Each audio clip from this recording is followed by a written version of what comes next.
Di sebuah yayasan yang menangani anak berkebutuhan khusus, sepasang suami istri membawa anaknya Chris yang didiagnosa mengidap autisme.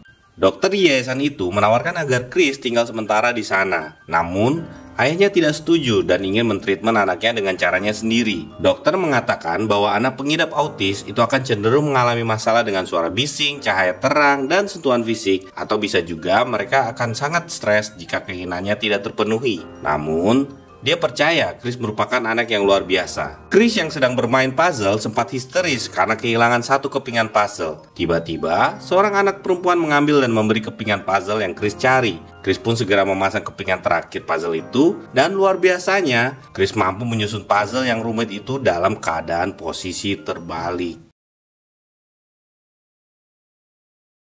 Chris memiliki masa kecil yang kelam. Ibunya pergi dari rumah karena sudah tidak sanggup merawat Chris. Hal ini membuat adiknya yang bernama Braxton sangat membenci ibunya. Chris dan Braxton pun hanya dibesarkan oleh ayahnya tanpa peran seorang ibu. Kakak beradik ini dulu dilatih sangat keras oleh ayah mereka. Ayahnya sangat terobsesi untuk menjadikan kedua anaknya menjadi pribadi yang tangguh. Ketika Chris dibully teman-temannya, kedua kakak beradik ini dilatih ayahnya untuk tidak menjadi lemah dan saling melindungi. Saat usia remaja, Chris pernah masuk penjara. Di pemakaman ibunya, kehadiran Chris dan ayahnya tidak diinginkan oleh ayah tirinya. Insiden dimulai ketika ayah Chris mendekat ke peti jenazah untuk melihat mantan istrinya yang terakhir kalinya. Namun, mereka malah diusir pergi. Ayah Chris tak terima perlakuan seperti itu. Melihat hal tersebut, Chris spontan memukul orang yang berusaha mengusir mereka. Ayah Chris melerai perkelahian, namun tak sengaja tertembak petugas yang berusaha menghentikan Chris. Ayah Chris tewas seketika dan Chris pun dimasukkan ke dalam penjara. Chris tinggal satu sel bersama pria yang sudah sepuh bernama Francis. Francis adalah mantan akuntan yang dulunya dikontrak oleh sebuah geng mafia untuk melakukan penggelapan dana dan pencucian uang.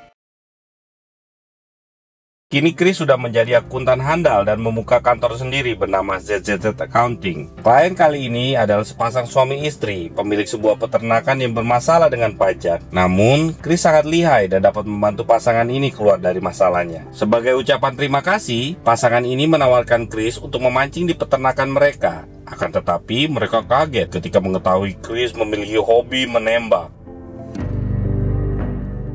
Di adegan selanjutnya, kita diperkenalkan satu karakter lagi, yaitu seorang analis di Departemen Keuangan bernama Nona Medina. Medina adalah seorang analis keuangan yang hebat. Pada kesempatan kali ini, dia dipanggil oleh bosnya bernama Raymond King karena masa lalunya yang bermasalah. King memberikan tantangan kepada Medina untuk menyelidiki sebuah kasus besar yang melibatkan seorang akuntan handal yang bekerja sama dengan para mafia paling berbahaya di dunia.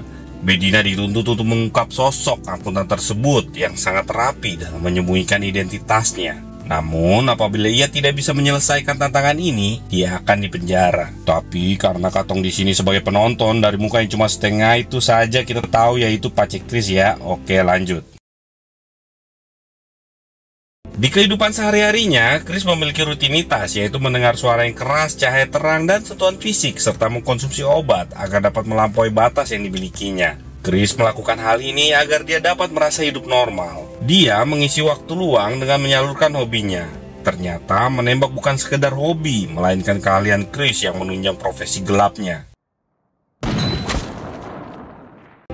Setelah dari sana, Chris biasanya singgah ke tempat rahasia. Tempat ini merupakan sebuah trailer yang dia sembunyikan di dalam sebuah komplek pergudangan. Chris mengisi trailer ini dengan perlengkapan senjata untuk melindungi diri dari kliennya para mafia yang mungkin saja sewaktu-waktu akan menghabisinya. Saat sedang berbaring, Chris ditelepon oleh asistennya yang adalah perempuan dan tidak kita ketahui namanya. Dialah yang mengatur pertemuan Chris dengan para kliennya. Asisten ini menyarankan kepada Chris agar sementara tidak mengambil klien mafia karena ia mendeteksi aktivitas polisi yang mulai curiga dengan Chris. Chris akhirnya memilih sebuah perusahaan teknologi bernama Living Robotics yang kebetulan berlokasi tidak jauh dengan tempat tinggalnya sekarang. Keesokan harinya, Chris datang ke perusahaan itu dan bertemu dengan dua pimpinan perusahaan. Mereka adalah Rita dan Ed. Chris diminta untuk memeriksa dan mengaudit keuangan di Living Robotics karena diduga telah terjadi penggelapan uang. Ed sebagai kepala keuangan sepertinya tidak suka dengan kehadiran Chris. Menurutnya, Chris tidak akan menemukan apapun dan hanya akan membuang-buang waktu karena sistem pembukaan perusahaannya yang sangat rumit. Kemudian, Chris tanpa basa-basi langsung meminta semua informasi pembukuan selama Ed menjabat sebagai kepala keuangan. Setelah itu, Chris sempat bertemu dan berbincang dengan pemilik perusahaan ini yang bernama Lamar.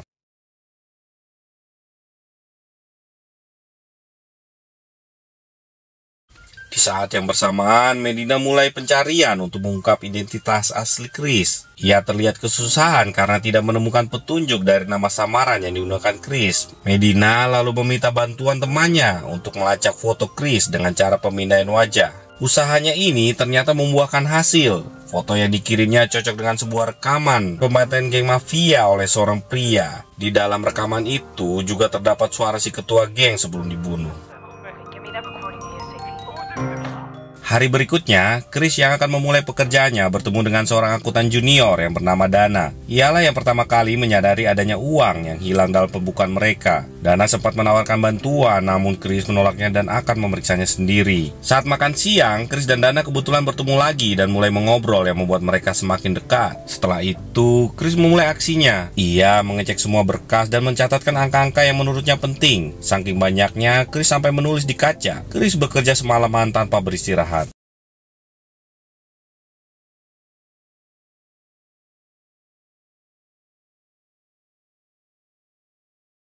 Keesokan paginya, Dana dibuat takjub oleh Chris. Selama ini buat orang normal seperti Dana dan Katong-Katong ini yang IQ-nya hanya pas-pasan suka remedi-remedi gitu, butuh waktu berbulan-bulan hanya untuk menganalisa anggaran 1 tahun. Jangankan berbulan-bulan, mungkin sampai matahari terbit dari utara saja belum tentu selesai. Sedangkan Chris hanya dalam semalam mampu menganalisa anggaran 15 tahun. Tiba-tiba, Rita muncul. Ia kelihatan sangat terheran-heran melihat hasil kerja Chris. Chris langsung memberitahukannya jumlah uang yang hilang.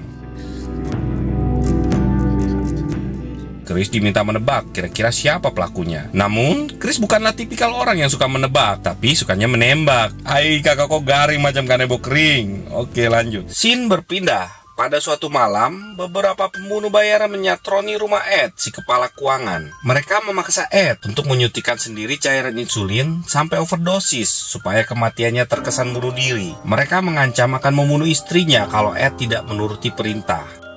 Keesokan harinya, Chris terkejut melihat petugas kebersihan sedang membereskan dan menghapus semua catatannya. Lamar pun datang menemui Chris. Ia meminta agar Chris tidak melanjutkan pekerjaannya. Ia merasa bersalah dan menduga sahabatnya Ed mati akibat stres, dituduh telah menggalapkan uang perusahaan. I'm responsible for the death of my best friend. Chris merasa pekerjaannya belum tuntas. Dia sangat marah dan ingin meluapkan emosinya.